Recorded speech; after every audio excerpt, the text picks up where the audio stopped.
est membre de l'Ordre du Canada et de l'Ordre national du Québec. On l'applaudit chaleureusement.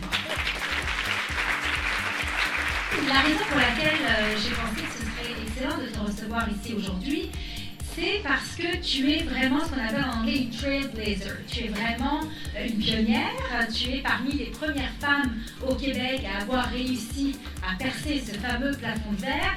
Toi, tu es arrivée sur un CA au début des années 80. Donc, est-ce que tu peux en quelques mots nous parler de ce qui a fait que tu as réussi cet exploit à l'époque et également ce qui fait que tu as réussi au fil des années à avoir de plus en plus de CA et à te retrouver dans des CA de plus en plus prestigieux.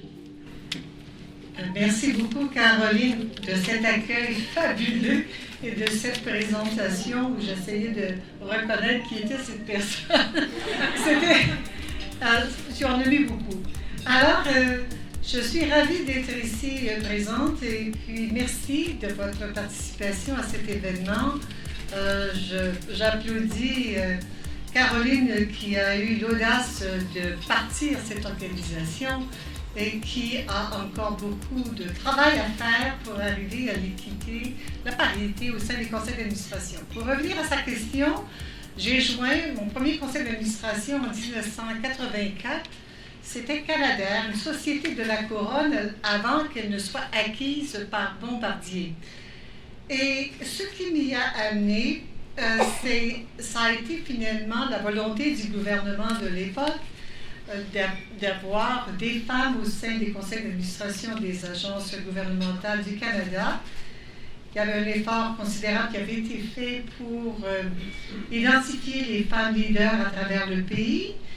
Et j'avais eu, peu d'années auparavant, l'occasion d'avoir joué d'une notoriété en ayant été élue à 30 ans comme présidente de l'Ordre des ingénieurs du Québec. Ce qui m'a donné une notoriété, non seulement par le fait que j'étais arrivée à un jeune âge, mais aussi par le fait que l'Ordre des ingénieurs avait décidé, avec mon conseil, de prendre position sur des dossiers qui étaient d'actualité, encore plus de visibilité. C'était l'époque de René Lévesque, des grands chantiers sur le développement économique, la politique énergétique. Autant d'occasions d'être à la table des leaders, autant du côté des syndicats, patronat. Il y avait des tables rondes, des sommets qui se faisaient. Tout ceci pour vous dire qu'être connu, c'est une condition essentielle à être invité sur un conseil.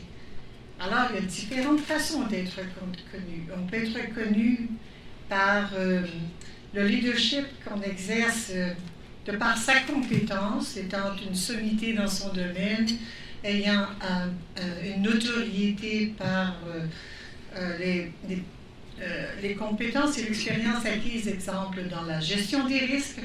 Donc, on peut y être aussi comme avocat ou autre professionnel. Mais la plupart du temps, ce qui amenait les gens autour d'un conseil d'administration dans cette décennie, c'était d'être PDG. Je n'étais pas PDG, mais il y avait cette volonté au sein d'une société de la couronne d'avoir des femmes. Ceci étant dit, ayant été donc reconnue là, il y a des gens qui m'avaient nommé sur ce conseil qui étaient eux-mêmes membres d'un autre conseil qui m'a amené chez Unimédia.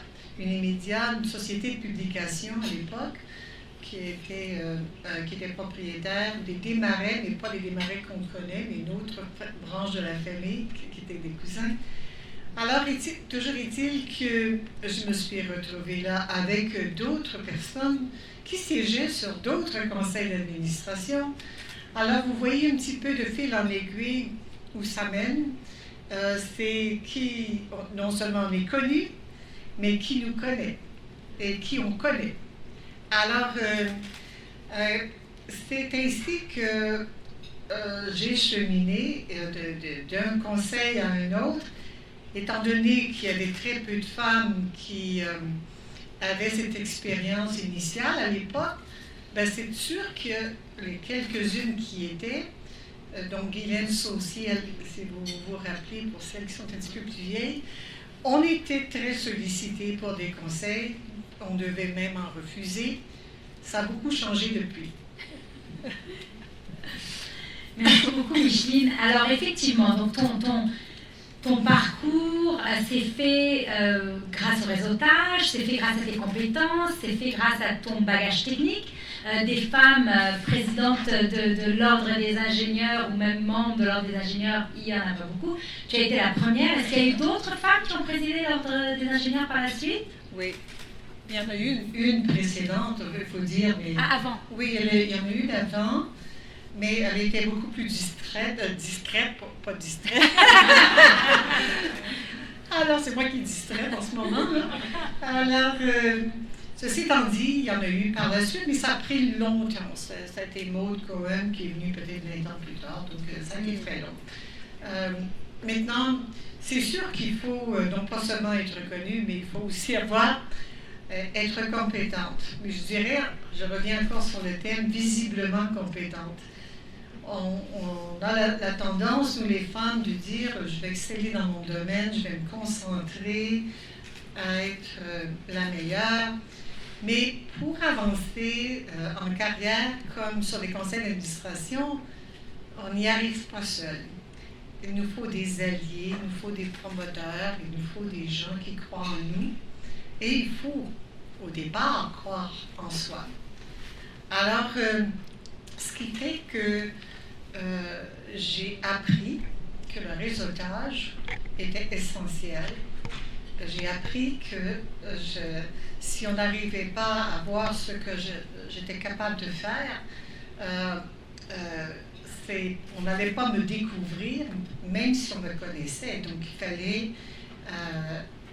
non seulement pour les conseils d'administration, que je sois connue et que je sois bien appréciée sur ces conseils, mais tout au long de ma carrière, j'ai estimé essentiel d'être toujours à la fine pointe du leadership, parce que quand j'étais impliquée dans diverses associations professionnelles, que ce soit d'ingénieurs ou à la Chambre de commerce de Montréal, où j'ai été sur leur conseil d'administration, j'étais sur plusieurs organisations où j'ai fait du bénévolat, que ce soit sur le cabinet de centraide, les levées de fonds. Alors, c'est autant d'occasions pour se faire connaître. Et on ne cherche pas à faire ça nécessairement pour avoir son prochain conseil d'administration, mais ça m'a fortement aidé, puisque quand on est invité ou on est considéré comme candidate sur un conseil, la plupart du temps, on ne le sait pas. Mais ce qui arrive, je dirais même qu'aujourd'hui, on ne le sait jamais. Ce qui arrive, c'est que les gens autour de la table vont dire « Connaissez-vous cette personne ?» Donc, une personne autour de la table peut dire oui, mais j'ai fait une campagne de centraide avec elle, parce que les gens, typiquement, sont aussi très impliqués, pas seulement dans leur domaine respectif, mais aussi dans la communauté. C'est important. On ne peut pas aspirer à arriver à des postes et de direction et de conseil d'administration sans avoir, à mon sens, développer une compétence à l'extérieur, parce que le leadership, on n'est pas né avec le leadership, ça s'apprend à l'apprentissage, ça s'apprend à l'exercice. Alors, j'ai développé mon leadership, non seulement j'étais sur des conseils ou dans des organisations bénévoles, mais j'arrivais à présider l'organisation. Ça pouvait me prendre en moyenne 7 ans, c'était 7 ans d'engagement, de dévouement, et je me souviens qu'on me disait comment tu y arrives, mais dans le cas des femmes, en principe, vous avez l'habitude d'être multitâche. C'est pas... c'est de l'organisation, mais c'est surtout de la confiance en soi. Parce que quand on s'imagine que tout ce qu'il faut faire, c'est... J'ai pas le temps, j'ai ma famille, et j'avoue que c'est très prenant de famille. mais qu'on se dit, on se coupe du monde extérieur, où on se dit, je le ferai quand les enfants seront grands, je vais m'en occuper, je vais m'impliquer plus tard, j'ai pas le temps, mais même encore aujourd'hui, il y a des femmes dans des postes de direction, des femmes CEO que j'ai mentorées, et qui reconnaissent après coup, quand ils ont perdu leur emploi de CEO, comme PDG, qu'elles n'avaient jamais consacré de temps à s'impliquer dans la communauté. Et tout à coup, c'est très difficile, surtout dans les postes un poste où on se retrouve comme PDG, de retrouver des opportunités. Elles se font plus rares. Alors, tout ceci pour vous dire en filigrane, c'est le réseautage, c'est l'implication dans la communauté, c'est se bâtir des liens et se faire des alliés, avoir des promoteurs. Ce n'est pas nécessairement des gens qui sont PDG, ça peut être des gens tout simplement autour de nous qui s'adonnent soit dans leur famille à avoir des exécutifs. On ne le sait jamais. Et il faut le faire avec générosité, sans penser, oh mon Dieu, est-ce que ça fait 3 ans que je m'implique, il me semble qu'il n'y a rien qui arrive. Non, ça va arriver. Oui, alors tu amènes un point qui est extrêmement important et je pense que la plupart des gens qui sont ici, comme tu as pu constater, sont très impliqués à la gouvernance au féminin. Donc, il y a déjà ce mindset de s'entraider. Il y a énormément d'ailleurs entre comités ou entre membres de comités, énormément d'échanges sur le plan des affaires, énormément de références qui se font et ça c'est extraordinaire. Puis ça restera le nerf de la guerre. Nous, ce qu'on essaie de faire avec l'accord de mentorat ici, c'est justement d'outiller les femmes avec ce genre de conseils-là, mais aussi de leur dire l'importance d'aller chercher des sponsors qui vont parler d'elles, qui vont penser à elles pour des mandats. Ce que je trouve vraiment intéressant dans ton parcours, c'est que toi, tu as plus de 3 décennies dans les conseils d'administration. Tu as donc dû voir une certaine évolution au fil des années. J'aimerais bien que tu nous parles de comment c'était à l'époque, au début des années 80, quand tu as assis juste ton premier conseil, où tu étais peut-être sur un conseil ou l'autre la seule femme.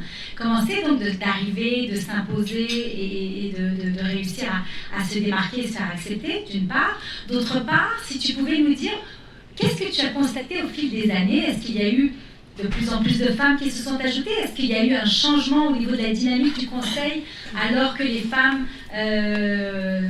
bon, je pense que sur certains conseils, il doit y avoir la parité, sur certains conseils sur lesquels tu es.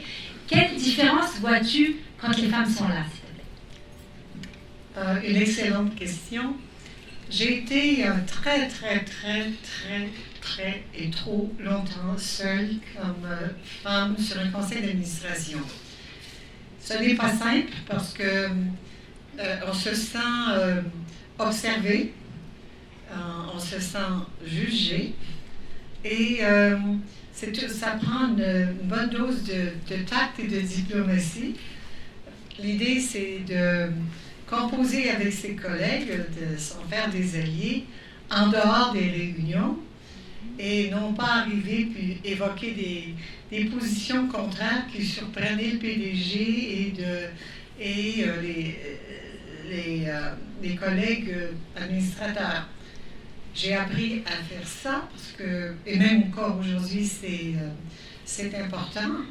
On peut avoir quand même des positions fermes, un peu différentes, mais c'est bon de ne pas prendre les gens par surprise parce qu'on leur donne en peu de temps, on n'a pas le temps autour d'un conseil d'administration de faire tout l'argumentaire qui se fait mieux dans un cocktail, à l'occasion d'un dîner. Donc à ce moment-là, on ne les prend pas par surprise, on donne une position, on pose des questions.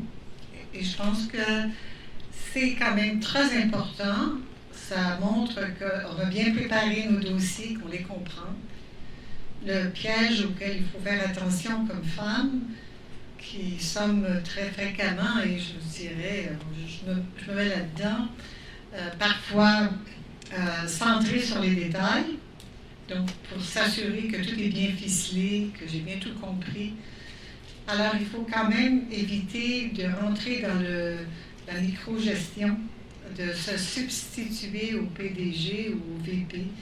Puis, même si on a atteint des postes de direction. On n'est pas là comme administrateur, il faut comprendre qu'on n'est pas là pour faire de la gestion, mais voir aux intérêts de la compagnie. La compagnie étant aujourd'hui non seulement constituée de ses actionnaires, aujourd'hui c'est plus ouvert que ça, il y a les détenteurs de dettes, il y a également les employés. Alors, comment ça a évolué au fil des années?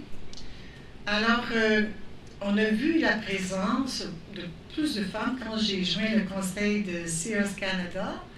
C'est une société, évidemment, dans le commerce au détail, de department store, donc très axée sur la clientèle féminine. C'est elle qui allait dans les magasins Sears. On a vu, et j'ai vu pour la première fois, on était 4 femmes sur le conseil d'administration sur 11. Ça changeait déjà considérablement la dynamique. On était au petit coin, puis là, on échangeait sur ce qui venait de se discuter, sur nos points de vue, sur l'orientation de la compagnie. Ce que je n'avais jamais eu l'occasion de faire, puisque c'était mes collègues administrateurs qui partaient dans la salle de bain puis faisaient ces échanges-là. Puis j'étais comme isolée de tout ça. Isolée aussi quand on avait des sessions de planification stratégique. Il y avait typiquement toujours une période allouée aux activités sociales qu'on avait des choix. Les hommes pouvaient aller au golf. Et la plupart y allaient, et moi, comme je ne suis pas une golfeuse, on m'envoyait au spa. Alors, c'était mon option pour rester dans ma chambre. Alors, j'ai vu aussi cette évolution, parce qu'à un moment donné, j'ai évoqué ça, j'ai dit, c'est quand même dommage, là, depuis quelques années, j'ai pas la chance je suis pas une golfeuse, j'ai pas la chance de tisser ces liens un petit peu plus personnels. Alors, on a élargi ça à faire du hiking, donc là, c'est devenu un peu plus simple. Puis, juste pour vous dire comment est-ce que c'était tellement centré sur les hommes. Donc, mon premier conseil, c'était Sears Canada, où, non, j'ai pu, une immédiate, il y avait quand même une femme. C'était vraiment sympathique. Maintenant, elles étaient là comme moi, parce qu'on jouissait tout au Canada d'une grande notoriété. On faisait partie des mêmes qui étaient appelés, sauf qu'on s'est retrouvés autour d'une même table, les mêmes qui étaient toujours sollicités au Canada. Alors, c'était quand même une diversité au niveau du nombre, mais pas au niveau des femmes. C'était toujours les mêmes femmes. Mais est venu le temps où il y a eu une prise de conscience sociale qu'on n'arrivait pas à avancer très rapidement. La pression s'est exercée sur les entreprises. Il y a eu un effort pour identifier les femmes, mais quand il y avait cet effort qui était fait autour des tables où je me trouvais, des conseils d'administration, c'était, connaissez-vous, des femmes PDG. Donc, il fallait trouver une femme PDG, alors qu'autour de la table, il y avait des avocats qui n'avaient jamais dirigé une entreprise, mais qui avaient fait des fusions, acquisitions, donc qui étaient là.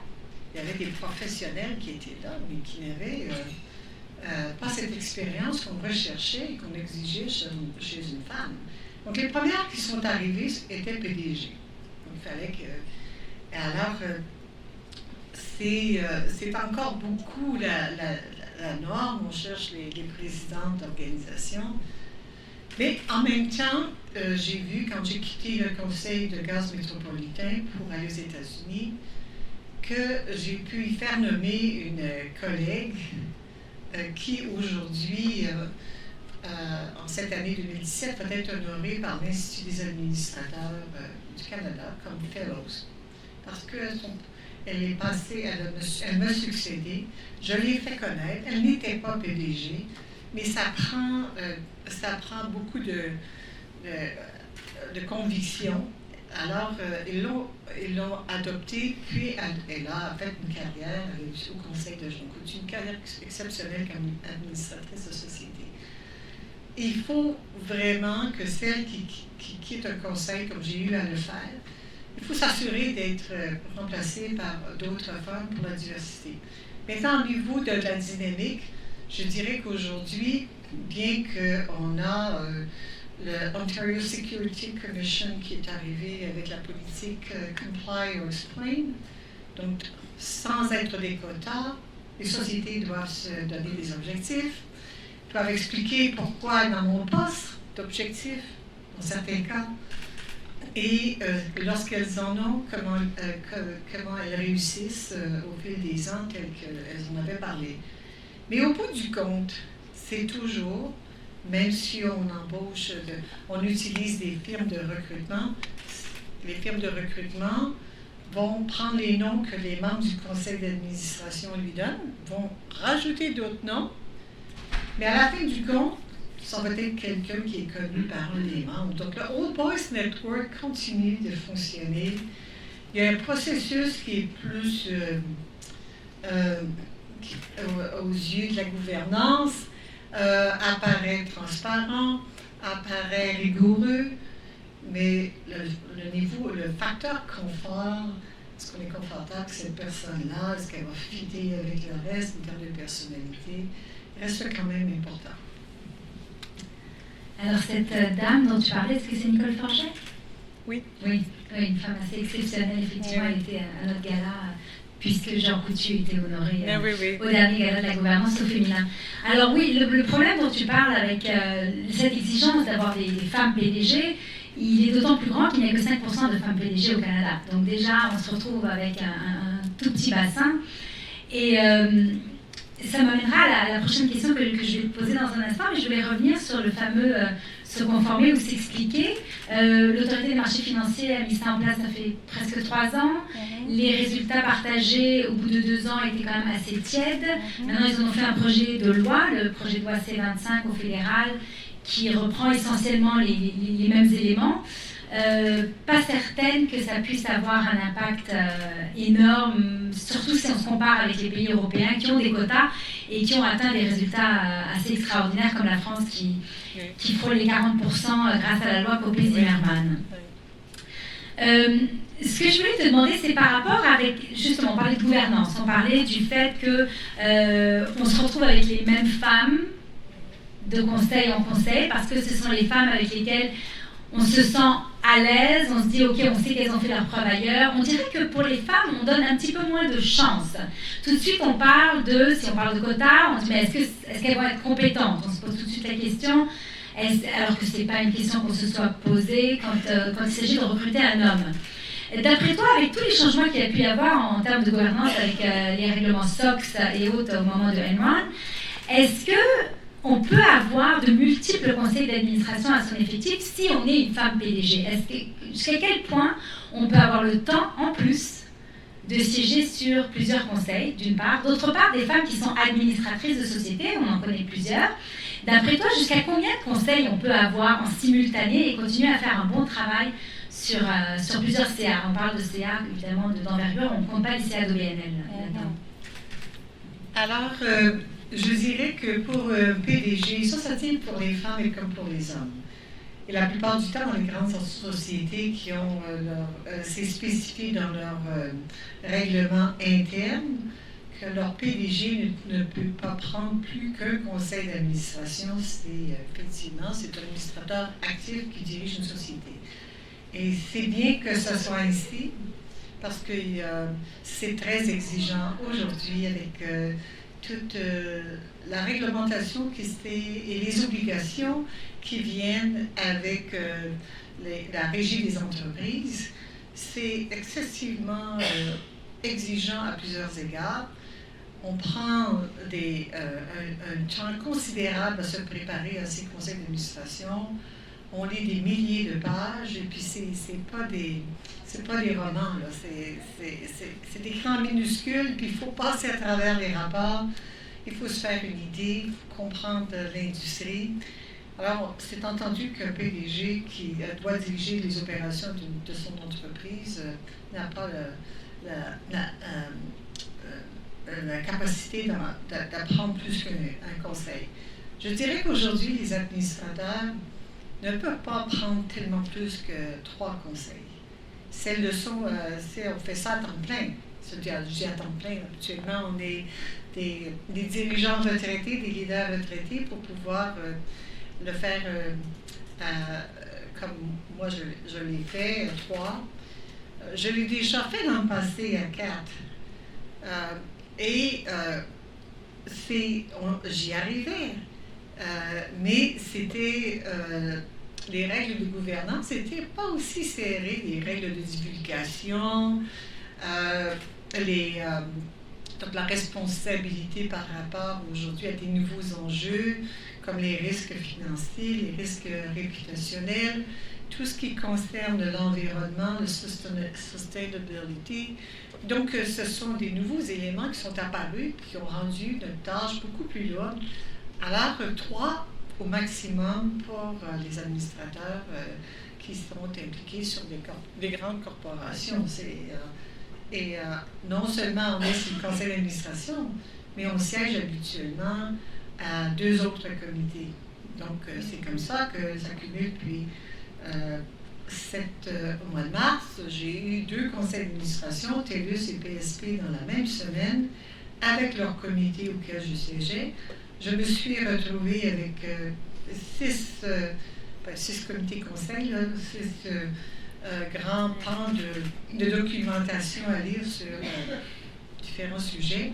C'est considérable. Et ça m'a pris 4-5 jours, presque à temps plein, à passer à travers la documentation. Micheline, bravo pour tout ce que tu fais et un grand merci de la part de nous tous.